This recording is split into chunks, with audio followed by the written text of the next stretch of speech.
نحمده ونصلي ونسلم على رسوله الكريم أما بعد فأعوذ بالله من الشيطان الرجيم بسم الله الرحمن الرحيم وَلَنَبْلُوَنَّكُمْ بِشَيْءٍ مِّنَ الْخَوْفِ وَالْجُوعِ وَنَقْصٍ مِّنَ الْأَمْوَالِ وَالْأَنفُسِ وَالثَّمَرَاتِ وَبَشِّرِ الصَّابِرِينَ الَّذِينَ إِذَا أَصَابَتْهُم مُّصِيبَةٌ قَالُوا إِنَّا لِلَّهِ وَإِنَّا إِلَيْهِ رَاجِعُونَ صدق اللہ مولانا العظیم وصدق رسولہ نبی الامین الکریم۔ السلام علیکم سامعین و ناظرین، ہفتہ وار مجلس ذکر و دعا اور درس و تدریس کا یہ خوبصورت سلسلہ نیو مدینہ مسجد بولٹن سے جاری و ساری ہے، جو ایوری منڈے آپ سوشل میڈیا کے اوپر، ریڈیو کے ذریعے اور مختلف سوشل میڈیا نیٹ ورک پر دیکھتے ہیں۔ اللہ کے فضل و کرم سے آگہی کا اور تعلیم و تعلم کا یہ خوبصورت مشن ہے جو ہماری اس مرکزی مدینہ مسجد بولٹن سے پوری دنیا میں نشر کیا جاتا ہے۔ کیونکہ آج کل کووڈ-19 ہے اور لاک ڈاؤن کے دن ہیں، اس لیے ہماری جو محفل ہوتی تھی جس میں خواتین و احباب کثیر تعداد میں شریک ہوتے تھے، یہ سب آج کل چونکہ ہم ورچوئل انداز میں اس مجلس کو کر رہے ہیں اور ریڈیو کے ذریعے یہ الحمدللہ ہمارے پورے علاقے میں اس وقت سنی جائے گی، اور اسی طریقے سے فیس بک کے ذریعے، یوٹیوب کے ذریعے اور ٹویٹر اور انسٹاگرام اور دیگر جو سوشل میڈیا کے نیٹ ورک ہیں ان کے ذریعے انشاءاللہ یہ ہول ورلڈ نشر کی جائے گی۔ اللہ کی بارگاہ میں دعا ہے کہ اللہ تعالیٰ ہمیں دین متین پر عمل کی توفیق عطا فرمائے۔ آج کی اس خوبصورت مجلس میں سب سے پہلے ہماری اس نیو مدینہ مسجد بولٹن کے جو اسٹوڈنٹس ہیں وہ پارٹیسپیٹ کریں گے۔ پہلے یہ آپ کو تلاوت قرآن اور ساتھ ساتھ نعت کے اشعار سنائیں گے۔ سب سے پہلے آپ کو میں اپنی نیو مدینہ مسجد بولٹن کے ہمارے اسٹوڈنٹ ہیں جناب ریحان رضا صاحب، یہ پہلے آپ کو جو قرآن کریم کی تلاوت اور ساتھ ساتھ نعت سنائیں گے۔ أعوذ بالله من الشيطان الرجيم بسم الله الرحمن الرحيم أولئك على هدى من ربهم وأولئك هم المفلحون إن الذين كفروا سواء عليهم أأنذرتهم أم لم تنذرهم لا يؤمنون ختم الله على قلوبهم وعلى سمعهم وعلى أبصارهم غشاوة ولهم عذاب عظيم ومن الناس من يقول آمنا بالله وباليوم الآخر وما هم بمؤمنين يخادعون الله والذين آمنوا وما يخدعون إلا أنفسهم وما يشعرون في قلوبهم مرض فزادهم الله مرضا ولهم عذاب أليم بما قالوا يكذبون وإذا قيل لهم لا تفسدوا في الأرض قالوا إن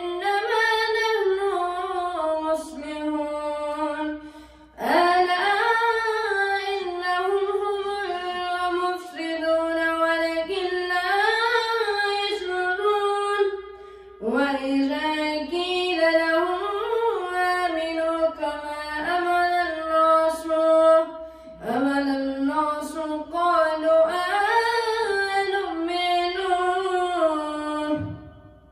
قالوا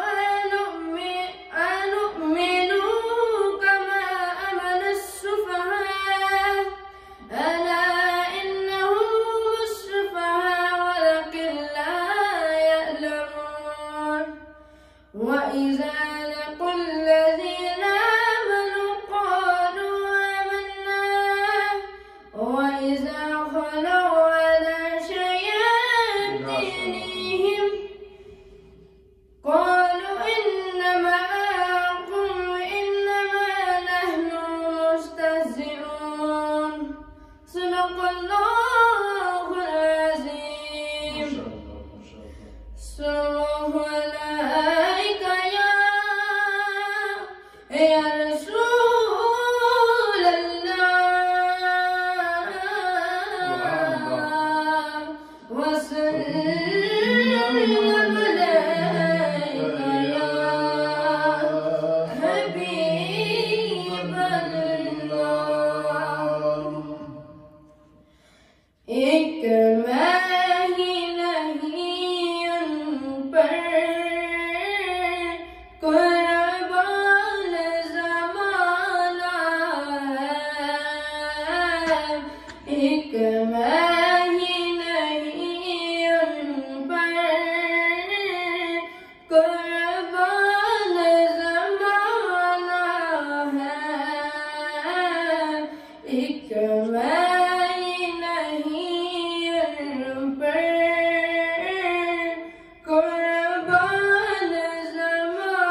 اللہ العظیم۔ اللہ تعالیٰ ان بچوں کو نیک اور صالح بنائے۔ ابھی آپ کے سامنے ہماری نیو مدینہ مسجد بولٹن کے ایک اور اسٹوڈنٹ ہیں جی، رقیب علی۔ یہ آپ کے سامنے پہلے تو تلاوت قرآن اپنی جو سبق ہے وہ سنائیں گے، اور اس کے بعد جو ہے وہ نعت پڑھیں گے۔ ریسائٹ فرسٹ قرآن آفٹر دین ریڈ نعت۔ أعوذ بالله من الشيطان الرجيم بسم الله الرحمن الرحيم أولئك على هدى من ربهم وأولئك هم المفلحون إن الذين كفروا سواء عليهم أنذرتهم أم لم تنذرهم لا يؤمنون وختم الله على قلوبهم وعلى سمعهم وعلى أبصارهم غشاوة ولهم عذاب عظيم ومن الناس من يقول آمنا بالله وباليوم الآخر وما هم بمؤمنين يخادعون الله والذين آمنوا وما يخدعون إلا أنفسهم وما يشعرون في قلوبهم مرض فزادهم الله مرضا ولهم عذاب عليم بما كانوا يكسبون وأولئك الذين اشتروا وإذا قيل لهم لا تفسدوا في الأرض قالوا إنما نحن مصلحون صلى الله عليك يا رسول الله سلام عليك يا حبيب الله صلى الله عليك يا رسول الله وسلم عليك يا حبيب الله سبحان الله سبحان الله سبحان الله سبحان الله سبحان الله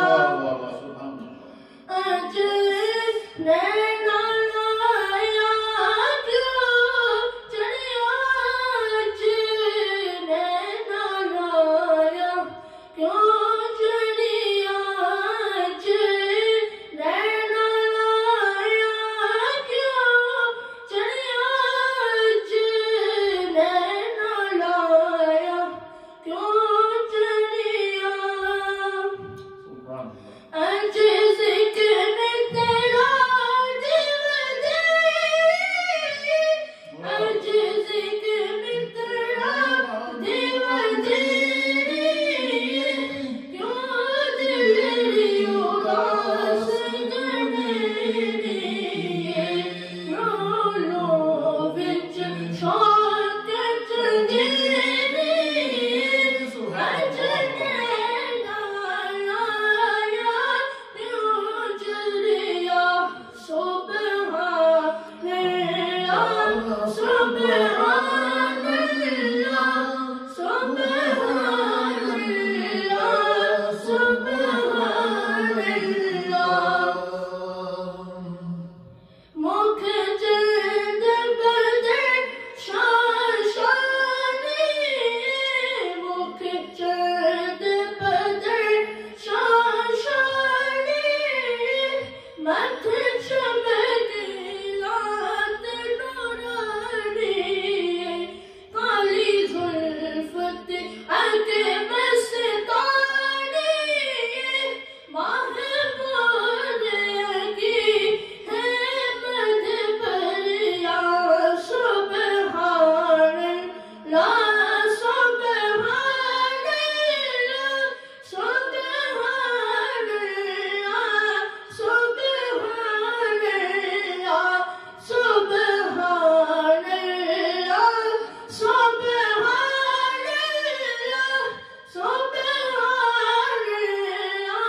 سبحان الله سبحان الله سبحان اللہ العظیم۔ حضرات محترم سامعین و ناظرین، یہ جو دو اسٹوڈنٹس آپ کے سامنے، انہوں نے تلاوت قرآن اور نعت رسول مقبول صلی اللہ تعالیٰ علیہ وآلہ وسلم پیش کرنے کی جو سعادت حاصل کی ہے، اللہ کی بارگاہ میں دعا ہے کہ اللہ تعالیٰ ان بچوں کو نیک بنائے۔ یہ ابھی انہوں نے حفظ بھی شروع کیا ہے، ابھی ان کے ابتدائی مراحل ہیں، اور انشاءاللہ وہ دن آئے گا کہ ہم آپ کو ان کے حافظ قرآن ہونے کی بھی خوشخبری دیں گے۔ اللہ تعالیٰ ان بچوں کو برکات نصیب فرمائے۔ یقیناً اس وقت امت ایک مشکل دور سے گزر رہی ہے، مسائل ہیں، آلام ہیں، دکھ اور تکالیف ہیں، بیماریاں ہیں، وبائیں ہیں، اور ہر انسان آزمائش کے مراحل سے گزر رہا ہے، لیکن انسان کو کبھی اللہ کی رحمت سے مایوس نہیں ہونا چاہیے۔ اللہ تعالیٰ نے قرآن حکیم فرقان مجید میں ارشاد فرمایا، سورہ بنی اسرائیل ہے اور اس کی آیت نمبر ہے 82۔ اس کے اندر رب کریم فرماتا ہے وَنُنَزِّلُ مِنَ الْقُرْآنِ مَا هُوَ شِفَاءٌ وَرَحْمَةٌ لِّلْمُؤْمِنِينَ۔ اللہ فرماتا ہے کہ اور ہم قرآن میں وہ چیزیں نازل فرماتے ہیں جو مومنین کے لیے شفا اور رحمت ہیں۔ وَلَا يَزِيدُ الظَّالِمِينَ إِلَّا خَسَارًا، اور ظالموں کے لیے سوائے نقصان کے اور کچھ نہیں ہے۔ اب اس آیت کے اندر دیکھیں، ایک طرف تو خوشخبری ہے کہ وہ اہل ایمان جو دنیا میں رہتے ہوئے قرآن اور رحمان اور اس کے پیارے حبیب پر ایمان لاتے ہوئے دین پر عمل کرتے ہیں اور دین کو اپنی زندگی کا مطمع نظر بناتے ہیں، ان کو جو ہے وہ اللہ خطاب کرتا ہے کہ اللہ نے قرآن کو ان کے لیے شفا بھی بنایا ہے، رحمت بھی بنایا ہے، کتاب ہدایت بھی بنایا ہے۔ تو ہر چیز کی رہنمائی قرآن کریم کے ذریعے اللہ تعالیٰ نے ہمیں راستہ دکھایا ہے۔ اس لیے نبی اکرم صلی اللہ تعالیٰ علیہ وآلہ وسلم نے اس دنیا سے تشریف لے جانے سے پہلے بظاہری طور پر حضور نے وصیت فرمائی تھی کہ اپنی امت کو کہ میں تمہارے پاس اللہ کی کتاب قرآن اور اپنی اعمال کو چھوڑ کے جا رہا ہوں، تو قرآن سے وابستہ رہنا، اور قرآن سے جو وابستہ رہتے ہیں وہ کبھی نقصان نہیں اٹھاتے، خسارے میں نہیں ہوتے۔ اور فرمایا وَلَا يَزِيدُ الظَّالِمِينَ إِلَّا خَسَارًا، کہ جو لوگ ظالم ہیں، ظالم کیا ہے کہ انسان ہر وہ چیز ظلم ہے جو انسان اس کی نافرمانی کی حالت میں اس کام کو کر گزرے، وہ اس پر وہ ظلم کہلاتا ہے۔ ہم سے گناہ ہو گیا، سمجھ لو ظلم ہوا، ہم نے اپنے آپ پہ ظلم کر لیا۔ ہم سے معصیت ہو گئی، ہم نے اپنے آپ پہ ظلم کر لیا۔ ہم نے کسی کو نقصان پہنچایا، ہم نے اپنے آپ پر ظلم کر لیا۔ ہمارے کسی عمل سے کسی کو تکلیف پہنچی، ہم نے اپنے آپ پر ظلم کر دیا۔ ہم نے اللہ کے احکام کی نافرمانی کر دی، سمجھ لیں ہم نے اپنے آپ پر ظلم کر دیا۔ یہ ساری وہ چیزیں ہیں جن کے اوپر جو ہے وہ توجہ دینا ضروری ہے، اور یہی وجہ ہے کہ اللہ تعالیٰ نے اس سے متصل آیت کے اندر ارشاد فرمایا وَإِذَا أَنْعَمْنَا عَلَى الْإِنسَانِ أَعْرَضَ۔ اللہ فرماتا ہے کہ جب ہم انسان کو کوئی انعام دیتے ہیں، کیا کرتے ہیں؟ انعام دیتے ہیں، اس پر رحمت کرتے ہیں، اس پر کرم کرتے ہیں اور اس کی اپنی نعمتوں سے نوازتے ہیں، تو وہ انسان بجائے شکر ادا کرنے کے کیا کرتا ہے؟ اعرض، وہ اپنے رب سے روگردانی کرتا ہے، منہ پھیر لیتا ہے، اعراض کرتا ہے۔ گناہوں کی صورت میں، نافرمانیوں کی صورت میں، نمازیں نہ پڑھنے کی صورت میں، سیرت رسول اور احکام الہی پر عمل نہ کرنے کی صورت میں انسان دنیا کے اندر اور دنیا کی دولت، دنیا کی جاؤ حشمت، دنیا کا اقتدار، دنیا کی پریشانی اور دنیا کی پشیمانیوں کے اندر اللہ فرماتا ہے کہ انسان جب اتنا کھو جائے کہ وہ اپنے رب کو بھول جائے، اپنے رب سے اعراض کر دے، تو پھر جو ہے وہ اللہ فرماتا ہے کہ پھر ہم اس کو پکڑ میں لاتے ہیں، اور جب پکڑ میں لاتے ہیں تو کیا ہوتا ہے؟ وَإِذَا مَسَّهُ الشَّرُّ كَانَ يَئُوسًا، کہ جب اللہ نے اسے نعمتیں دی تھی تو بجائے شکر کرنے کے، اللہ کی طرف رجوع کرنے کے، اس نے اعراض، اعراض کیا اللہ کے انعامات کی قدر نہ کی، خدا کی رحمت کی قدر نہ کی، تو پھر کیا ہوا؟ پھر فرمایا کہ جو ہے وہ وَإِذَا مَسَّهُ الشَّرُّ كَانَ يَئُوسًا، اور جب اسے کوئی مصیبت پہنچتی ہے،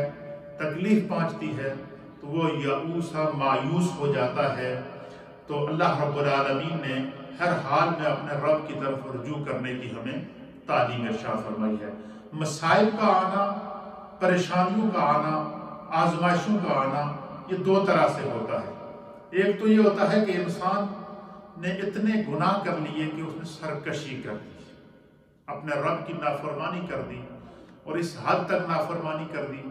کہ اللہ تعالیٰ کی پکڑ کے اندر آ گیا۔ اور جو انسان اللہ کی پکڑ میں آ جاتا ہے، اللہ فرماتا ہے کہ اِنَّ بَطْشَ رَبِّكَ لَشَدِيدٌ، اللہ کی پکڑ بڑی سخت ہے۔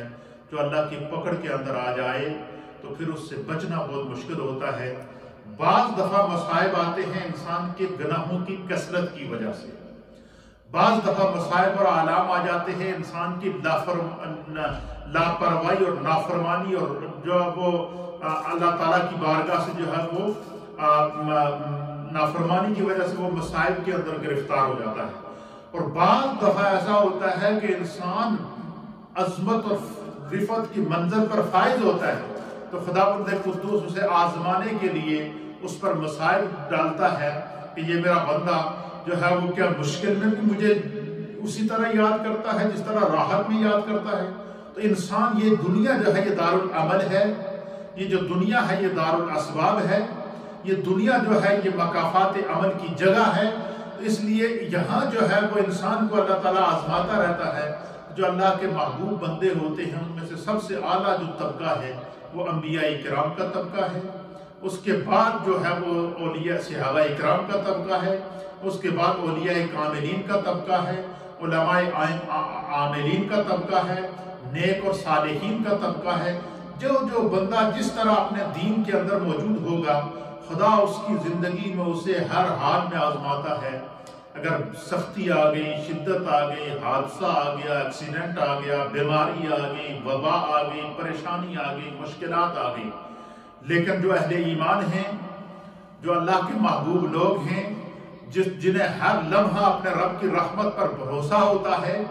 جو کسی بھی حال میں اللہ کی عبادت کے اندر، اس کی ریاضت کے اندر، اس کے احکام کے اندر، اس کے معاملات کے اندر، اس کی عطا کے اندر، اور رسول اللہ صلی اللہ علیہ وسلم کی سیرت کے مطابق گزاری گئی زندگی کے اندر جب بندہ کسی بھی حال میں جو ہے وہ روح گردانی نہیں کرتا، اللہ کی طرف متوجہ رہتا ہے، تو پھر اللہ تعالیٰ اسے خوشی دے کر بھی آزماتا ہے، خوشی لے کر بھی آزماتا ہے،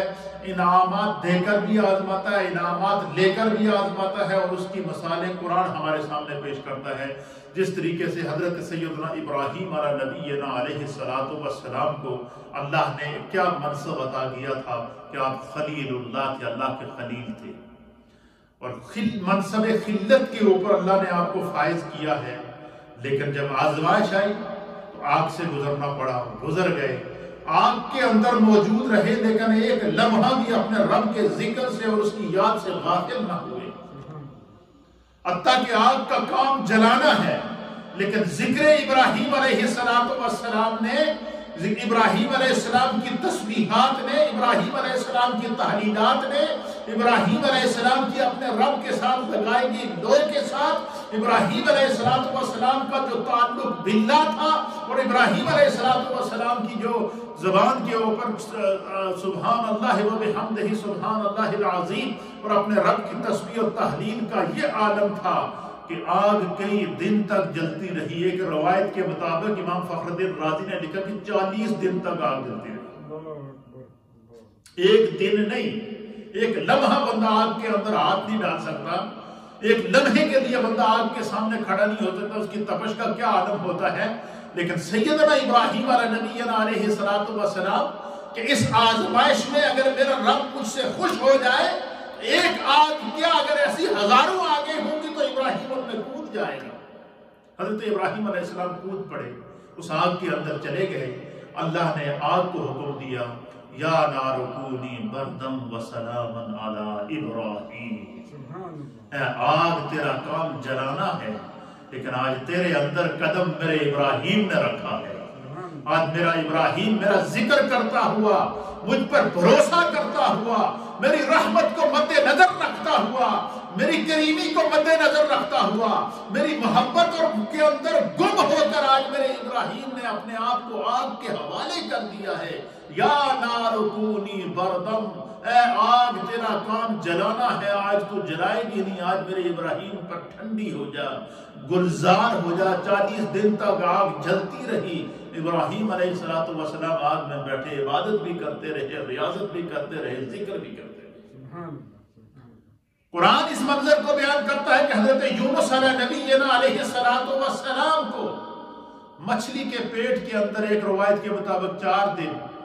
ایک روایت کے مطابق 40 دن، جتنے بھی دن مچھلی کے پیٹ کے اندر رہے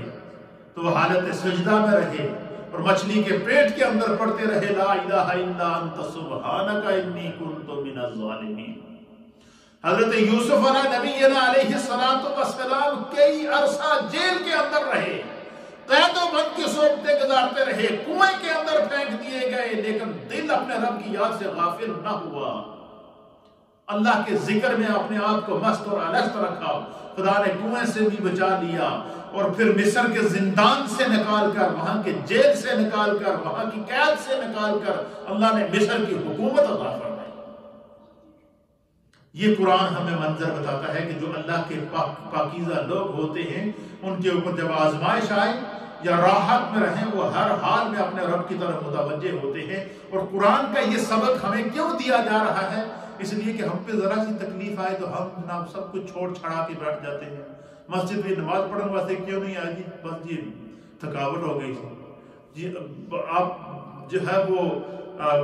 جو اتنے معمولات کے ساتھ دین کا کام کرتے تھے وہ آپ کیوں نہیں کر رہے ہیں؟ یہ پریشانی ہو گئی تھی۔ پریشانی ہو، پشیمانی ہو، کسی بھی حال میں بندہ مومن کو اپنے رب کی یاد سے غافل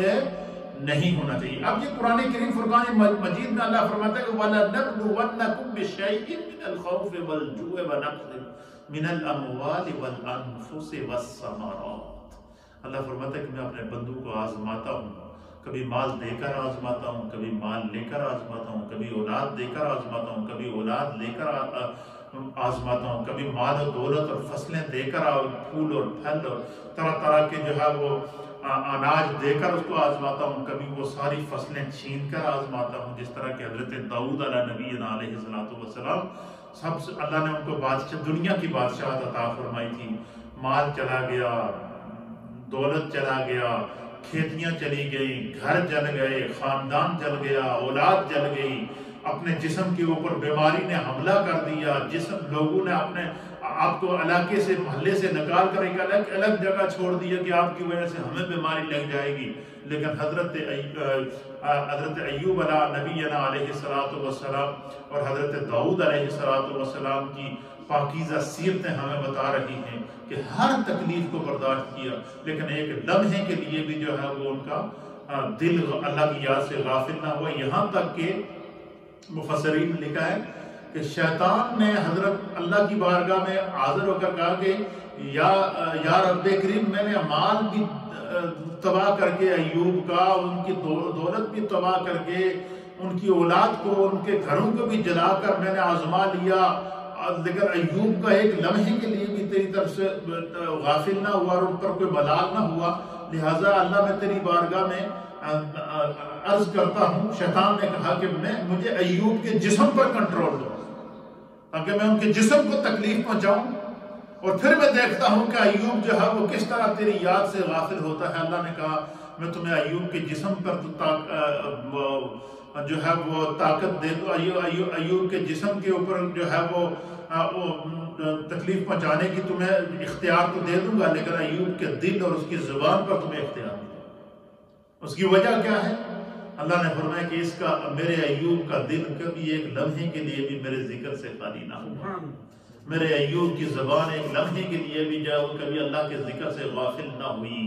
اللہ اکبر، جسم پر جو ہے وہ بیماری کا لاحق ہو گئے، جسم کا گوشت ٹکڑے ہو گیا، جسم کے اوپر صرف ہڈیاں اور اوپر رگیں رہ گئی جن میں خون چل رہا تھا، جسم پر کیڑے پڑ گئے، ہر آزمائی سے گزرنا پڑا۔ لیکن قرآن بتاتا ہے کہ ایک لمحے کے لیے بھی حضرت ایوب علیہ السلام کا دل اور ان کی زبان خدا کے ذکر سے غافل نہ ہوئی۔ اور پھر اللہ تعالیٰ نے کیا فرمایا؟ اس آزمائی سے گزرنے کے بعد پھر اللہ نے فرمایا اُرْكُضْ بِرِجْلِكَ، اپنے پاؤں کو زمین پر ماریے۔ اور جب پاؤں کو زمین پر مارا تو ان کے پاؤں کی ایڑی کے نیچے سے اللہ نے میٹھے پانی کا چشمہ نکالا۔ خدا نے فرمایا میرے ایوب اس پانی کو پی اور اس سے غسل کر، تیری جوانی واپس لوٹ کر آ جائے گی۔ اس لیے آزمائشوں کے اندر، مسائل کے اندر، تکالیف کے اندر، دکھوں کے اندر، بیماریوں کے اندر انسان کو اپنا حوصلہ ہارنا نہیں چاہیے اور اپنے رب کی طرف متوجہ رہنا چاہیے۔ اس کے اوپر میں ایک دو حدیثیں آپ کی خدمت میں پیش کروں گا تاکہ ہمارا ایمان مضبوط ہو کہ یہ جو آزمائشیں آتی ہیں یہ خدا کی طرف سے ایک امتحان ہوتا ہے، اور بندہ مومن کو ہر حال میں اپنے رب سے جو ہے وہ غافل نہیں ہونا چاہیے۔ میرے سامنے حدیث پاک ہے، اس حدیث کو امام ترمذی نے سنن ترمذی کے اندر حدیث نمبر ہے 2398 2398 یہ حدیث نمبر ہے، اور اس کے راوی ہیں حضرت سعد بن ابی وقاص رضی اللہ تعالیٰ عنہ۔ آپ بیان کرتے ہیں کہ نبی اکرم صلی اللہ تعالیٰ، حضرت سعد بن ابی وقاص کہتے ہیں کہ میں نے حضور نبی اکرم صلی اللہ تعالیٰ علیہ وآلہ وسلم کی بارگاہ میں عرض کیا کہ یا رسول اللہ صلی اللہ تعالیٰ علیہ وآلہ وسلم، سب سے زیادہ اللہ کی طرف سے آزمائشیں، سختیاں، مصائب کن لوگوں پر آتے ہیں؟ حضرت سعد بن ابی وقاص نے کیا سوال کیا کہ یا رسول اللہ، سب سے زیادہ اللہ کے بندوں میں سے کن لوگوں پر سب سے زیادہ آزمائشیں آتی ہیں، سب سے زیادہ سختیاں آتی ہیں، سب سے زیادہ مشکلات آتی ہیں، وہ کون لوگ ہیں؟ تو حضرت سعد بن ابی وقاص کہتے ہیں کہ نبی اکرم صلی اللہ تعالیٰ علیہ وسلم نے فرمایا کہ روئے زمین کے اوپر سب سے زیادہ سختیاں، سب سے زیادہ آزمائشیں اگر انسانیت کی گروہ میں کسی کے اوپر آئی ہیں تو وہ گروہ انبیاء پر آئی ہیں، وہ اللہ کے نبیوں پر آئی ہیں۔ جس طرح کہ میں نے آپ کے سامنے مثال پیش کی، مچھلی کے پیٹ سے گزر گئے حضرت یونس علیہ السلام، حضرت ایوب علیہ السلام نے اپنا سب کچھ لوٹا دیا، اپنا جسم بھی لوٹا دیا، حضرت ابراہیم علیہ السلام آگ سے گزر گئے، حضرت موسیٰ علیہ السلام نے جو ہے وہ سمندر میں چھلانگ لگا دی، اسی طریقے سے جو ہے وہ نبی اکرم صلی اللہ تعالیٰ علیہ وسلم کو مکہ چھوڑ کر ہجرت کر کے مدینہ جانا پڑا، طرح طرح کی اذیتیں، دکھ اور تکالیف اور سماجی مقاطعہ کا آپ کو جو ہے وہ تقریباً 13 سال تک آپ کو اس کا سامنا کرنا پڑا، پھر اس کے بعد ہجرت کا حکم ہوا۔ تو یہ ساری حضور نے فرمایا کہ سب سے زیادہ آزمائشیں ہم گروہ انبیاء پر آتی ہیں۔ پھر حضور نے فرمایا کہ پھر جو ان کے بعد مرتبے میں انبیاء اکرام، فرمایا کہ جو ان کے بعد مرتبے میں دین میں سب سے زیادہ مضبوط ہوتے ہیں، اس کا معنی کیا ہے؟ پھر ان کے صحابہ پر آتی ہیں۔ پھر یعنی جو حضور نے فرمایا کہ جو بندہ دین میں سب سے زیادہ کامل ہو، جو عمل میں سب سے زیادہ اچھا ہو، جس کی اپنے رب کے ساتھ اور اس کے رسول کی اطاعت کے اندر پوری زندگی گزری ہو، فرمایا اس پر آزمائشیں سب سے زیادہ سخت آتی ہیں۔ اور حضور علیہ السلام نے فرمایا کہ جو ہے وہ ان پر سب سے زیادہ آزمائشیں آتی ہیں، اس کی وجہ کیا ہے؟ پھر نبی اکرم صلی اللہ تعالیٰ علیہ وسلم نے فرمایا کہ پس اگر وہ دین میں سخت ہوتا ہے تو اس پر آزمائش بھی سخت ہوتی ہے، اور اگر وہ جو ہے وہ دین میں کمزور ہو تو اس کی بھی آزمائش ہوتی ہے، یہاں تک کہ بندہ روئے زمین کے اوپر اس حال میں چلتا ہے کہ اللہ تعالیٰ جب بندہ اب دیکھیں اس کا نتیجہ دیکھیں، ہم تو سمجھتے ہیں کہ ہم بیمار ہو گئے، ہم پر کورونا نے حملہ کر دیا، ہم پر وبا آ گئی، ہمارا تو کچھ رہا ہی نہیں ہے، ہم کیا کریں گے، ہمارا کاروبار نہیں چل رہا، ہماری گولی جو ہے وہ جو ہمارے معمولات زندگی تھے وہ سارے معطل ہو کر رہ گئے ہیں۔ حضور فرماتے ہیں کہ جس کے اوپر خدا بیماری لاتا ہے، اللہ تعالیٰ چاہتا ہے کہ میرے اس بندے، اللہ کو اس کے سجدے اتنے پسند ہوتے ہیں، اللہ کو اس کی عبادت اتنی پسند ہوتی ہے کہ خدا چاہتا ہے کہ میرا یہ بندہ جب دنیا سے جائے نا تو اس بیماری کے ذریعے وہ اپنے گناہوں کا کفارہ دنیا میں ہی ادا کرے۔ دنیا میں ہی گناہوں کا کفارہ ادا کر دے۔ پھر اسی طریقے سے ہمیشہ اللہ تعالیٰ سے اس کے رحمت اور اس کے کرم کی دعا کرنی چاہیے۔ حدیث کے اندر آتا ہے کہ حضور نبی اکرم صلی اللہ علیہ وسلم کے دور میں ایک شخص تھا، ایک صحابی رسول، ان کی بہت لمبی عمر ہو گئی، بالکل آنکھیں اندر دھس گئی ہیں، صرف اتنا کمزور جسم ہو گیا تھا بڑھاپے کی وجہ سے کہ وہ صرف بس سانس لیتے ہوئے نظر آتے تھے، لیکن ان کی روح قبض نہیں ہو رہی تھی،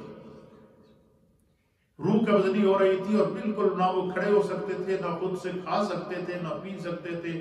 نہ چل سکتے تھے، بس صرف سانس لیتے ہوئے جسم کا ایک ٹکڑا جو ہے وہ ایک بے جان سا ٹکڑا جو ہے بستر پہ پڑا ہوا نظر آتا تھا۔ تو کسی نے عرض کی یا رسول اللہ آپ کا فلاں صحابی ہے، ان کا یہ حال ہے کہ وہ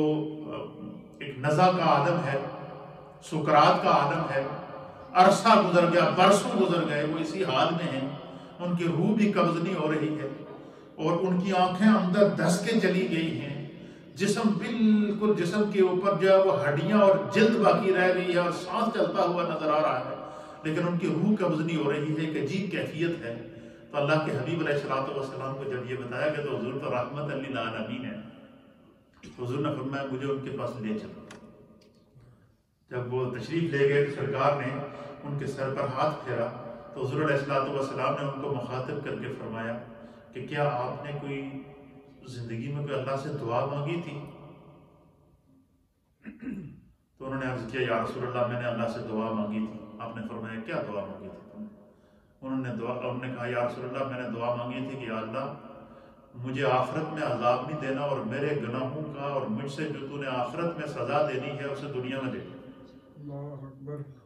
دنیا میں مجھے میرے گناہوں کی سزا دے دے، لیکن جب میں دنیا سے جاؤں مرنے سے پہلے میرے گناہوں کی سزا مجھے مل جائے، اور مرنے کے بعد جو ہے وہ مجھے جو ہے وہ کوئی عذاب نہ ملے۔ تو حضور علیہ السلام نے فرمایا کہ اللہ سے دعا اس طرح مانگا کرنا کہ ربنا آتنا فی الدنیا حسنۃ وفی الآخرۃ حسنۃ وقنا عذاب النار۔ اللہ اکبر۔ حضور نے فرمایا کہ اس طرح دعا کیا کرو کہ اللہ مجھے دنیا بھی اچھی عطا فرما، آخرت بھی اچھی عطا فرما۔ تو پھر سرکار دو عالم صلی اللہ علیہ وسلم ان کے حق میں دعا کی تو ان کی وہ مشکل ٹلی۔ تو اس لیے جو یہ آزمائشیں ہوتی ہیں ہر حال میں اللہ تعالیٰ اس کا صلہ عطا فرماتا ہے۔ دوسری حدیث ہے، اس کو سنن ابن ماجہ کے اندر نقل کیا گیا ہے، حضرت ابو سعید خدری رضی اللہ تعالیٰ عنہ اس حدیث کے راوی ہیں۔ آپ بیان فرماتے ہیں کہ میں نبی اکرم صلی اللہ تعالیٰ علیہ وسلم کی خدمت میں حاضر ہوا،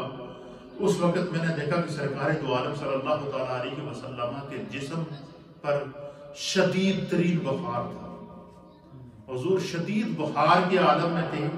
حضور کا جسم بخار سے تپ رہا تھا، آپ کے جسم اقدس پر ایک لحاف تھا، سردی کی وجہ سے سردی لگ کے حضور کو بخار آ رہا تھا، اور آپ کے جسم پر ایک لحاف تھا، اور کہتے ہیں کہ میں نے اپنا ہاتھ اس لحاف پر رکھا تو حضور علیہ السلام کے بخار کی تپش کا یہ عالم تھا کہ آپ کے بخار کی تپش کی وجہ سے وہ لحاف بھی گرم ہو رہا تھا، اس سے بھی حدت نکل رہی تھی، اس سے بھی تپش نکل رہی تھی۔ تو آپ فرماتے ہیں کہ میں اس لحاف سے بھی کیا ہوا ہے، اس کی حدت اور تپش جو ہے وہ اس سے وہ لحاف بھی گرم تھا۔ تو حضرت ابو سعید خدری کہتے ہیں کہ میں نے عرض کیا یا رسول اللہ صلی اللہ تعالیٰ علیہ وسلم میرے ماں باپ آپ پر قربان ہو جائیں، اے اللہ کے حبیب آپ کو تو بہت شدید بخار ہے۔ حضور علیہ السلام نے فرمایا کہ ہم جو گروہ انبیاء ہیں ان کا یہی حال ہوتا ہے، ان پر جو بیماری آتی ہے وہ بھی دگنی ہوتی ہے، ان پر کوئی آزمائش آئے وہ بھی دگنی ہوتی ہے، ان پر کوئی مصیبت آئے وہ بھی دگنی ہوتی ہے، ان پر کوئی پریشانی آئے وہ بھی دگنی ہوتی ہے۔ تو ہم انبیاء گروہ انبیاء کو جو ہے وہ اور ان کو اجر بھی اللہ کی بارگاہ سے دگنا دیا جاتا ہے، فرمایا کہ ان کا اجر بھی اللہ کی بارگاہ سے دگنا دیا جاتا ہے۔ پھر حضرت ابو سعید خدری کہتے ہیں کہ میں نے عرض کیا کہ یا رسول اللہ سب سے سخت آزمائش کن لوگوں کی ہوتی ہے؟ تو حضور علیہ السلام نے فرمایا کہ دنیا میں سب سے سخت زیادہ آزمائش چاہے وہ بیماری کی صورت میں ہو، مسائل کی صورت میں ہو، آلام کی صورت میں ہو، پریشانیوں کی صورت میں ہو، کسی بھی صورت میں ہو، حضور نے فرمایا سب سے زیادہ آزمائشوں سے اللہ تعالیٰ اپنے انبیاء کو گزار کرے۔ اللہ اکبر! اگر اللہ کے نبی وہ اتنی بڑی بڑی سختیوں اور آزمائشوں سے گزر کر پھر بھی اپنے رب کی یاد سے ایک لمحے کے لیے بھی غافل نہیں رہتے، تو ہم پر اگر تھوڑی سی مصیبت آتی ہے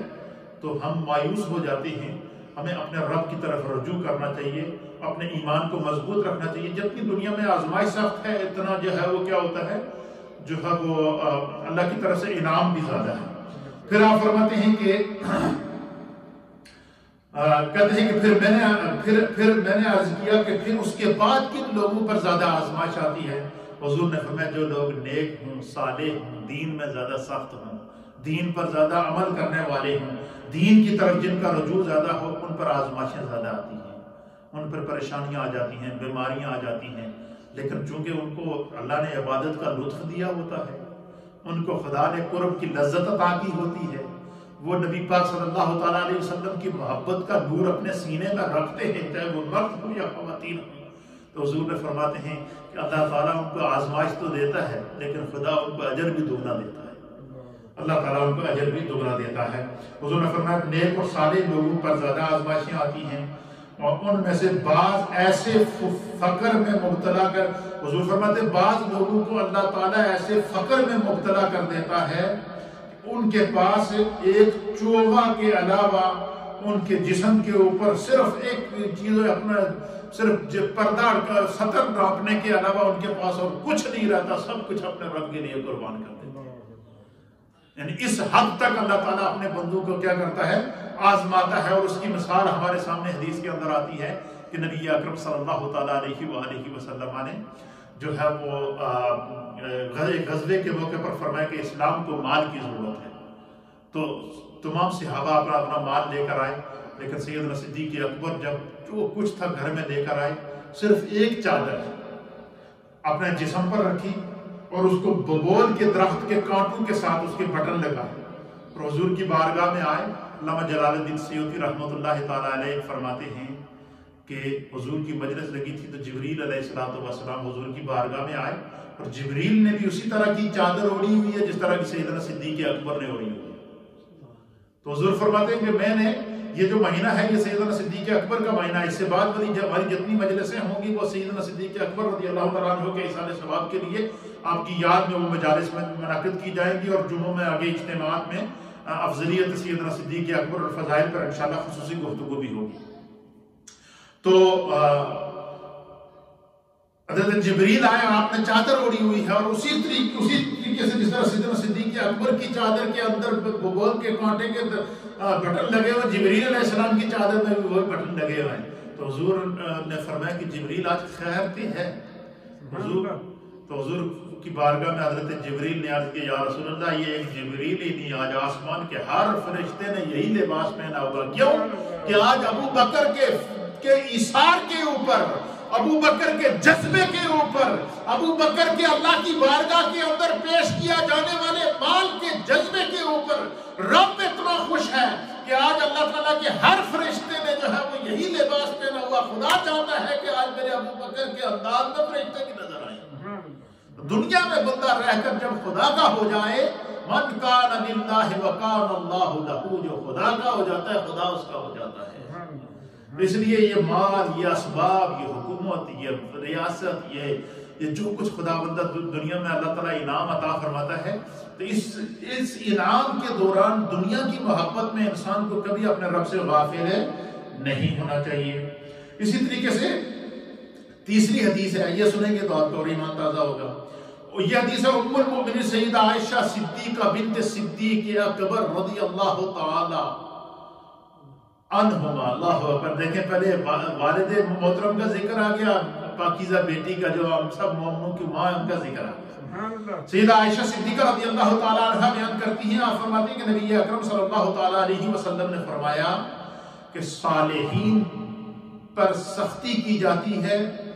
مسلمان کو کسی کانٹے کے ذریعے یا اس سے بڑھ کر کوئی مصیبت پہنچتی ہے، اس کے ذریعے اس کا اللہ تعالیٰ ایک گناہ معاف کر دیتا ہے۔ اب بظاہر تو ہم سمجھتے ہیں کہ ہمیں بڑی تکلیف ہو گئی، کرونا وائرس کی وجہ سے ہم سارے خاندان سے کٹ گئے، ہم جب آئسولیشن کے اندر چلے گئے، ہم کسی سے مل نہیں سکتے، لیکن اللہ کے حبیب فرماتے ہیں کہ بندے کو اگر ایک کانٹا بھی چبھ جائے تو خدا ایک گناہ معاف کرتا ہے۔ بندے کو بیماری کے اندر جتنے لمحات گزرتے ہیں، جتنی سانسیں گزرتی ہیں، ایک ایک سانس کے بدلے اللہ تعالیٰ انسان کے گناہ معاف کر رہا ہوتا ہے۔ اس لیے جب بیماری آئے، تکلیف آئے، دکھ آئے، آزمائش آئے، تو مایوس ہونے کے بجائے رجوع اللہ کی ضرورت ہے۔ اپنے رب کے ذکر کو تیز کر دیں، عبادت کو تیز کر دیں، تسبیح کو تیز کر دیں، دعاؤں کو تیز کر دیں، اسی سے لو لگا کے رکھیں۔ اور یہ جذبہ ہونا چاہیے کہ یہ جان دی ہوئی اسی کی تھی، حق تو یہ تھا کہ حق ادا نہ ہوگا۔ خدا نے جان دی تھی، اور اللہ تعالیٰ اگر ہماری بیماری میں خوش ہے تو اس سے بڑی اور کیا بات ہے۔ اللہ ہماری آزمائش میں خوش ہے تو یہ سودا مہنگا نہیں ہے۔ اللہ اگر ہمیں مال، دولت، عظمت، عزت دے کر خوش ہے تو یہ سودا مہنگا نہیں ہے۔ تو اس لیے ہر حال میں انسان کو اپنے رب کی طرف رجوع کرنا چاہیے، اور ہماری ان مجالس کا مقصد بھی یہی ہوتا ہے کہ ہم ان روایات کو، ان احادیث کو اور قرآن کریم کی ان آیات کو کے ذریعے اپنی اصلاح کر سکیں، تاکہ جو ہے وہ کہ ہم تو سر سے لے کر پاؤں تک سراپا گناہ ہے۔ ہم اپنے دامن کو دیکھیں، ہمارے پاس ہے کیا سوائے گناہوں کے؟ اور اللہ کے نبیوں کے اوپر اور اللہ کے ان پیارے لوگوں کے اوپر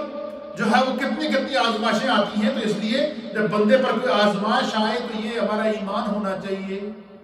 کیونکہ خدا سمیت کرم کرنے والا ہے۔ اللہ کا کوئی کرم ہونے والا ہے۔ خدا نے آزمائش ایسے نہیں دی، اس کے بدلے میں اللہ بہت کچھ اپنی رحمت عطا کرنے والا ہے، کرم عطا کرنے والا ہے۔ چوتھی حدیث سماعت فرمائیے۔ حضرت ابو سعید خدری رضی اللہ تعالیٰ عنہ سے حدیث کے راوی ہیں، آپ بیان کرتے ہیں کہ رسول اللہ صلی اللہ تعالیٰ علیہ وسلم نے ارشاد فرمایا، حضور نے فرمایا کہ مومن کو جب تھکن، رنج، غم یا بیماری پہنچتی ہے، اللہ اکبر، سبحان اللہ و بحمدہ، سبحان اللہ العظیم، حدیث سنیں گے آپ کا ایمان تازہ ہو جائے گا۔ کیا فرمایا میرے آقا نے؟ حضور فرماتے ہیں کہ مومن کو جب تکلیف، تھکن، رنج، غم یا بیماری پہنچتی ہے، حتیٰ کہ اگر اسے کوئی فکر لاحق ہو جائے، خالی ذہن کے اندر ایک پریشانی آ جائے، بندے کو سوچ میں پڑ جائے، کسی پریشانی کے اندر آ جائے، اب دیکھیں کہ اللہ تعالیٰ یہ کہتے ہیں بسم اللہ الرحمن الرحیم، کہ اللہ کے نام سے شروع جو بڑا رحمان اور رحیم ہے۔ اللہ تعالیٰ کس طرح اپنے بندے پر رحمان ہے، اللہ تعالیٰ کس طرح اپنے بندے پر رحیم ہے، اللہ تعالیٰ کس طرح اپنے بندے پر کریم ہے، اللہ تعالیٰ کس طرح اپنے بندے کو جو ہے وہ اپنے کرم کی دولت سے مالا مال کرتا ہے۔ اس حدیث کو سنیں، آپ کا ایمان تازہ آ جائے گا۔ کیا حدیث ہے؟ حضور فرماتے ہیں کہ جب مومن کو جو بھی کوئی تھکن ہو، اب دیکھیں تھکن کی بھی اللہ تعالیٰ جو اجر عطا فرماتا ہے۔ تھکن، اللہ اکبر، مومن کو کوئی تھکن ہو، رنج ہو، غم ہو یا بیماری پہنچتی ہے، حتیٰ کہ اگر اسے کوئی فکر بھی لاحق ہوتی ہے تو اس کے ذریعے اللہ تعالیٰ اس کے گناہوں کو معاف کر دیتا ہے۔ سبحان اللہ و بحمدہ۔ جتنی میری مائیں، بہنیں، بزرگ، نوجوان اس وقت مجھے سوشل میڈیا پہ دیکھ رہے ہیں اور جو مجھے ریڈیو کے ذریعے سن رہے ہیں، آپ دیکھیں ہمارا رب کتنا کریم ہے۔ میرے آقا فرماتے ہیں کہ اگر کسی کو تھکن پہنچتی ہے تو خدا گناہ معاف کرتا ہے، رنج پہنچتا ہے خدا گناہ معاف کرتا ہے، بیماری پہنچتی ہے اللہ گناہ معاف کرتا ہے۔ اور اگر کسی بندے کو صرف ذہن کے اندر پریشانی، سوچ کے اندر پریشانی آ جائے، تھوڑی سی پریشانی نہ، ایک لمحے کے لیے بھی اس کے ذہن کے اوپر پریشانی آ جائے تو حضور فرماتے ہیں کہ رب کریم کیا کرتا ہے؟ اس کے گناہ کو معاف کر دیتا ہے۔ سبحان اللہ و بحمدہ۔ پانچویں حدیث سماعت فرمائیے۔ حضرت سیدہ عائشہ صدیقہ بنت صدیق اکبر رضی اللہ تعالی عنہما اس حدیث کے راویہ ہیں۔ آپ ام المومنین حضرت عائشہ صدیقہ فرماتی ہیں، بیان کرتی ہیں کہ رسول اللہ صلی اللہ تعالی علیہ وآلہ وسلم نے فرمایا، حضور نے کیا فرمایا؟ حضور علیہ السلام نے فرمایا کہ کسی مومن کی رگ، نس جسے کہتے ہیں، کسی مومن کی رگ بیماری کی وجہ سے جوش نہیں مارتی، مگر اس کے ذریعے اللہ تعالیٰ اس کو ایک گناہ معاف کر دیتا ہے، اس کے لیے ایک نیکی لکھ دیتا ہے اور اس کے ایک درجے کو بلند کر دیتا ہے۔ یعنی صرف انسان کو خالی اتنا محسوس ہو جائے کہ مجھے یہ تکلیف ہے، صرف اتنا احساس ہو جائے تو فرمایا اس کا گناہ اللہ معاف کر دیتا ہے کہ میرے بندے کو دے، کیوں کہ وہ رحمان ہے، کیوں وہ رحیم ہے۔ میرے آقا نے فرمایا کہ رب اپنے بندے سے 70 ماؤں کی مامتا سے زیادہ پیار کرتا ہے، کہ جس طرح بچہ چھوٹا ہوتا ہے وہ اگر رو جائے تو ماں تڑپنا شروع ہو جاتی ہے، بچے کو تکلیف ہو بچی یا بچے کو تو ماں بے چین رہتی ہے، ماں پریشان رہتی ہے، اس کے اندر اللہ نے مامتا رکھی ہے۔ اور حضور فرماتے ہیں کہ اللہ چونکہ رحمان ہے، رحیم ہے، خالق ہے، مالک ہے، ستار ہے، غفار ہے، قہار ہے،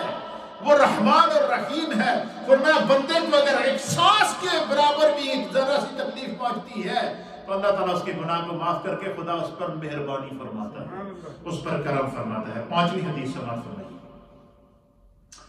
حضرت سیدنا ابو ہریرہ رضی اللہ تعالیٰ عنہ سے حدیث کے راوی ہیں، آپ بیان کرتے ہیں کہ نبی اکرم صلی اللہ تعالیٰ علیہ وسلم نے فرمایا کہ مومن مرد اور مومن عورت ہمیشہ اپنے نفس، اپنی اولاد اور اپنے مال کے حوالے سے پریشانی میں مبتلا رہتے ہیں۔ اور یہ بات بالکل ہے، اس میں کوئی دیکھیں کوئی نہ کہ ہر گھر میں چاہے مرد ہو عورت ہو وہ کسی نہ کسی حوالے سے پریشانی رہتی ہے یا نہیں رہتی؟ لیکن آپ دیکھیں رحمت للعالمین آقا کی خوشخبری سنیں، حدیث سنیے، آپ کا ایمان تازہ ہوگا۔ حضور نے فرمایا کہ مومن مرد اور مومن عورت ہمیشہ اپنے نفس یعنی اپنے جان، اپنی سوچ، اپنی فکر جو اللہ نے ہمیں تھنکنگ عطا فرمائی ہے، فرمایا کہ مومن مرد اور مومن عورت ہمیشہ اپنے نفس، اپنی اولاد اور اپنے مال کے حوالے سے پریشانی میں مبتلا رہتے ہیں، یہاں تک کہ وہ اللہ تعالیٰ سے اس حال میں ملاقات کرتے ہیں کہ ان کا کوئی گناہ باقی نہیں رہتا۔ اس کا معنی کیا ہے کہ دنیا میں جتنی پریشانیاں اللہ تعالیٰ انسان کو دیتا ہے اتنے مومن کی گناہ معاف کرتا ہے، جتنے دکھ اللہ مومن کو دیتا ہے اتنے گناہ معاف کرتا ہے، جتنی تکالیف اللہ مومن کو دیتا ہے اتنے گناہ معاف ہوتے ہیں، جتنے اس کے اندر بوجھ ہوتا ہے، سوچ ہوتی ہے، بچوں کی سوچ، بچوں کے فیوچر کی سوچ، مستقبل کی سوچ، مکان کی سوچ، گاڑی کی سوچ، ہر وہ کام جو بندہ سوچتا ہے کہ میں یہ کروں اور اس سے میرے بچوں کو، میرے اولاد کو، میرے چاہنے والوں کو، میرے گھر والوں کو، میرے کنبے والوں کو، میرے خاندان کو، میرے احباب کو، جس معاشرے میں میں رہتا ہوں اس معاشرے کو فائدہ پہنچے، اور میں اگر یہ کام کروں گا تو اس سے یہ فائدہ پہنچے گا، تو اللہ کے حبیب علیہ السلام فرماتے ہیں کہ جو ہے وہ اللہ تعالیٰ اس انسان کے اس عمل کی وجہ سے وہ جب دنیا سے جاتا ہے تو اس کے گناہوں کو معاف کر دیتا ہے، کوئی دعا کرنے والا ہو یا نہ ہو۔ کتنی حدیثیں ہو گئی جی؟ 5۔ 6 حدیث سماعت فرمائیے۔ نبی اکرم نور مجسم جناب سید العالمین محمد الرسول اللہ صلی اللہ تعالیٰ علیہ وسلم نے فرمایا کہ جب اللہ تعالیٰ کی طرف سے کسی بندے کے لیے کوئی درجہ مقرر کیا جاتا ہے، یعنی اللہ چاہتا ہے کہ میں اس بندے نے کچھ عطا کروں، میں اس بندے نے کوئی دنیا کے منصب عطا کروں، کوئی درجہ عطا کروں، کوئی عزت عطا کروں، کوئی وقار عطا کروں، اس بندے کو لوگوں کے سامنے سرخرو کر دوں، اس بندے کو خاندان کے سامنے سرخرو کر دوں، اس بندے کو سوسائٹی کے سامنے سرخرو کر دوں، اس بندے کو جس معاشرے میں رہتا ہے اس معاشرے کے سامنے سرخرو کر دوں، تو کیا ہوتا ہے؟ فرمایا کہ جب اللہ تعالیٰ کسی بندے کو کوئی درجہ مقرر کرتا ہے اور جسے وہ عمل کے ذریعے نہیں پا سکتا تو اللہ تعالیٰ اس کے جسم اور اس کے مال یا اس کی اولاد کو کسی مصیبت یا آزمائش میں مبتلا کر دیتا ہے، پھر وہ بندہ اس کے اوپر صبر کرتا ہے اور اس صبر کی وجہ سے خدا اس کو وہ منصب عطا کر دیتا ہے، اس صبر کی وجہ سے اللہ اس کو وہ عزت عطا کر دیتا ہے، اس صبر کی وجہ سے خداوند قدوس اس کو راحت عطا فرماتا ہے۔ یہ حدیث مسند امام احمد کے اندر امام احمد بن حنبل نے اس حدیث کا نقل کیا۔ حدیث نمبر 7، حضرت جابر بن عبداللہ رضی اللہ تعالیٰ عنہ اس حدیث کے راوی ہیں، آپ بیان کرتے ہیں کہ رسول اللہ صلی اللہ تعالیٰ علیہ وسلم نے فرمایا کہ قیامت کے دن جب اہل ابتلا کو ثواب دیا جائے گا، اس کا معنی کیا ہے؟ اس کا معنی ہے کہ جن لوگوں نے دنیا میں مصیبتیں کٹیاں ہیں، جنہاں لوگوں نے دنیا میں آزمائشاں کٹیاں ہیں، جنہاں لوگوں نے دنیا میں بیماریاں کٹیاں ہیں، جن لوگوں نے دنیا میں تکالیف برداشت کی ہیں، جن لوگوں نے دنیا میں تنگ دستی برداشت کی ہے، جن لوگوں نے دنیا کے اندر مشکلات اور مسائل کو برداشت کیا ہے، تو نبی اکرم صلی اللہ تعالیٰ علیہ وسلم فرماتے ہیں کہ قیامت کے دن کیا ہوگا، اللہ تعالیٰ اہل ابتلا کو جو ثواب دے گا، ان آزمائش والوں کو، تکلیف برداشت کرنے والوں کو جو ثواب عطا فرمائے گا، اور اہل عافیت یہ تمنا کریں گے کہ کاش ان کی کھالوں کو کینچیوں سے کاٹ دیا جاتا۔ اس کا معنی کیا؟ اس کا معنی یہ کہ قیامت میں دو طبقات ہوں گے۔ ایک طبقہ وہ ہوگا جنہیں دنیا سے بڑی اچھی زندگی گزاری ہے، ان کو کوئی تکلیف بھی نہیں پہنچی، آزمائش میں بھی نہیں گزرے، لیکن ایمان پر قائم رہے، اللہ کے احکام پر عمل کیا، اللہ کے نبیوں پر ایمان لائے، اور جس شریعت اور جس دین کے اندر وہ موجود تھے اس نبی کے پر ایمان لا کر وہ حالت ایمان میں دنیا سے چلے گئے، اور وہ حساب و کتاب میں بھی، آخرت کے حساب و کتاب میں بھی بری ہو گئے۔ اللہ نے جنت میں بھی ان کو مقام عطا فرما دیا۔ فرمایا کہ میدان معاشر میں اللہ تعالیٰ ایک اور طبقے کو بلائے گا اور پھر ان کے اجر کا اعلان کرے گا، ان کے ثواب کا اعلان کرے گا، ان کے آخرت کے مرتبے کا اعلان کرے گا۔ جنت میں جو خدا ان کو مقام دے گا اس مقام کا اللہ اعلان کرے گا۔ جنت میں اللہ جو اسے عظمت دے گا خدا اس عظمت کا اعلان کرے گا۔ اللہ تعالیٰ جو اہل معاشر کے سامنے ان کو عزت دے گا اس عزت کا اعلان کرے گا۔ اور اس عزت کا اعلان کیوں کرے گا؟ رب فرمائے گا کہ اس بندے نے میری خاطر دنیاوی تکلیف برداشت کی، اس بندے نے میری خاطر دنیا میں مصیبتیں برداشت کی ہیں، اس بندے نے میری خاطر فقر کو اختیار کیا ہے، اس بندے نے میری خاطر اپنے جسم کو کٹوایا ہے، اس بندے نے میری خاطر ہر طرح کی بیماری اور دکھ کو برداشت کیا ہے، لیکن اس کی توجہ میری طرف سے ہٹی نہیں ہے، یہ میری طرف متوجہ رہا۔ اللہ رب العالمین کیا کرتا ہے؟ حضور فرماتے ہیں کہ خدا ان کو جب آخرت میں ان کے انعام کا اعلان کرے گا، جن کو دنیا میں آزمائشیں ہوئیں، خدا ان کا جب آخرت میں انعام کا اعلان کرے گا، نبی پاک فرماتے ہیں کہ جنہ لوگوں کو اللہ پہلے ہی جنت دے چکیا ہوئے گا، وہ خواہش کریں گے کہ کاش ہمیں پتا ہوتا کہ دنیا میں مصیبتوں اور آزمائشوں کا اتنا اللہ کے ہاں اجر ہے تو وہاں ہم اپنے جسموں کو کینچیوں سے کٹوا دیتے۔ ایسے تو امام علی مقام امام حسین نے اپنی گردن نہیں کٹائی، ایسے تو اپنے سر کو تن سے جدا نہ کیا، ایسے تو اصحاب بدر نے اپنی شہادتیں پیش نہ کی، ایسے تو اصحاب احد نے اپنی شہادتیں پیش کیوں نہ کی؟ اس لیے کیوں کی شہادتیں پیش کی؟ کیوں انہوں نے اپنے آپ کو آزمائشوں سے گزارنا پڑا؟ ان کو آقا نے بتا دیا تھا کہ دنیا کی سختی ہے، آخرت میں انعام ہے، کرم ہے، رحمت ہے۔ اس لیے یہ جو چھوٹی چھوٹی آزمائشیں آتی ہیں، بیماریاں آتی ہیں، وائرسز آتی ہیں، پریشانیاں آتی ہیں، ان سے مایوس نہ ہوا کریں، تسبیحاں بڑھا دیا کریں، سجدے بڑھا دیا کریں، دعائیں بڑھا دیا کریں۔ وہ کرم کرنے والی ذات ہے، اسی کی دی ہوئی جان ہے۔ وہ اگر بیماری دے کر خوش ہے تو ہمیں اس میں کیا خوشی کی؟ اس سے بڑی خوشی اور کیا ہوگی؟ وہ اگر تکلیف دے کر خوش ہے تو ہمیں اس سے بڑی خوشی اور کوئی نہیں ہے۔ جس حال میں رب راضی ہو، بندہ اس حال میں راضی ہو، تو فرمایا اللہ تعالیٰ اس کی روح قبض ہونے سے پہلے اس کے گناہ معاف کر دیتے ہیں۔ کوئی اس کے لیے دعا کرنے والا ہو یا نہ ہو، کوئی اس کو ماننے والا ہو یا نہ ہو، کوئی اس کے لیے پیچھے جو اس کو یاد کرنے والا ہو یا نہ ہو، اس کا عمل اس کے لیے نجات بن جاتا ہے، اس کے درجات کی بلندی کا سبب بن جاتا ہے۔ یہ ان احادیث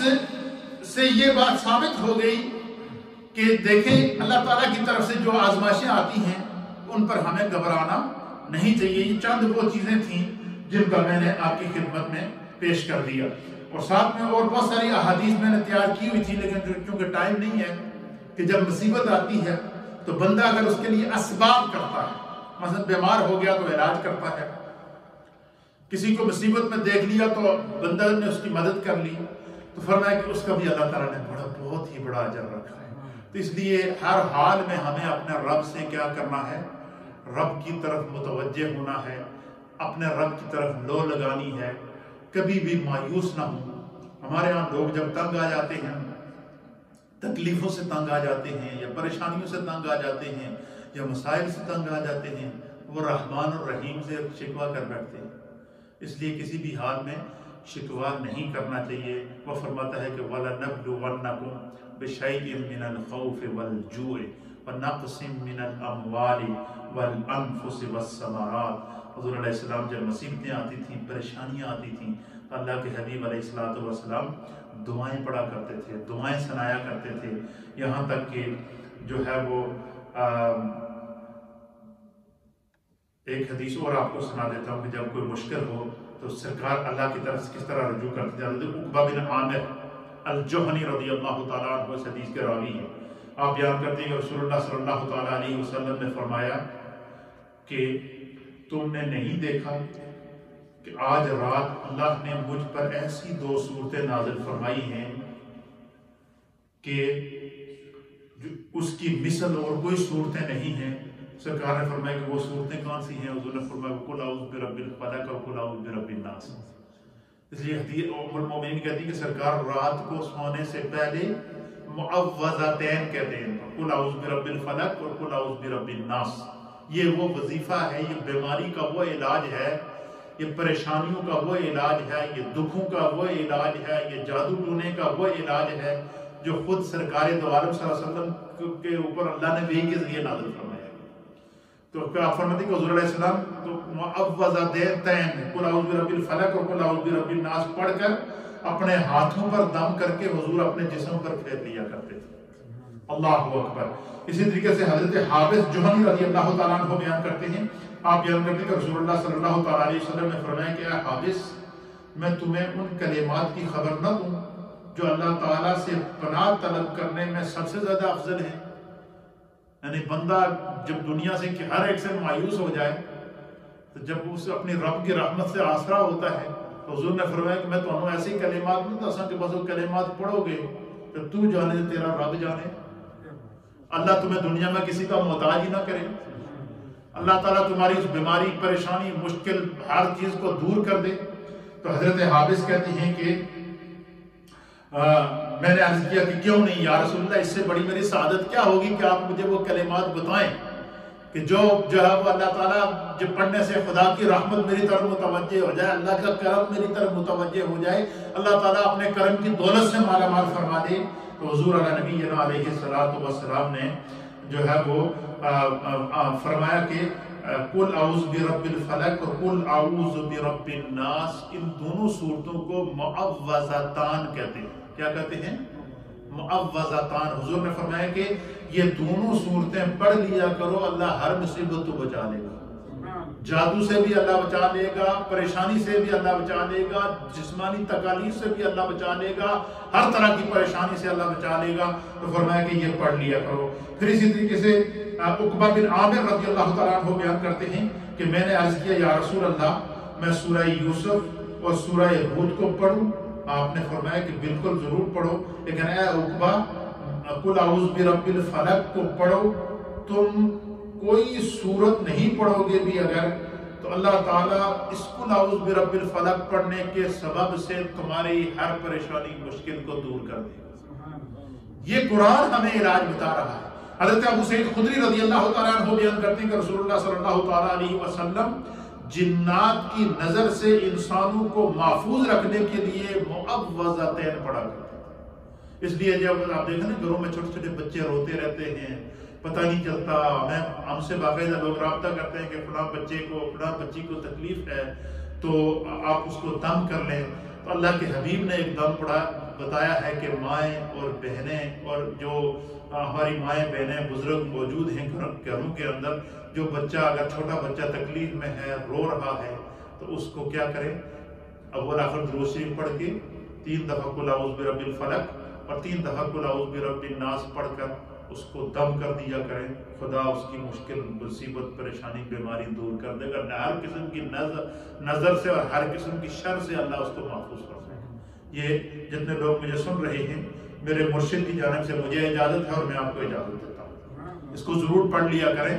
اس سے گھر کے اندر برکت ہوتی ہے اور گھر ہر طرح کی شر سے محفوظ رہتا ہے۔ یہ چاند ضروری اور بہت ساری احادیث ہیں، آج دل کرتا تھا کہ میں آپ کو وہ تقریباً 10 سے زائد احادیث الحمدللہ ہم نے آج پڑھی ہیں۔ اللہ تعالیٰ ہمیں سن کر عمل کی توفیق عطا فرمائے۔ تھوڑا سا ذکر اور پھر دعا۔ اللہم صلی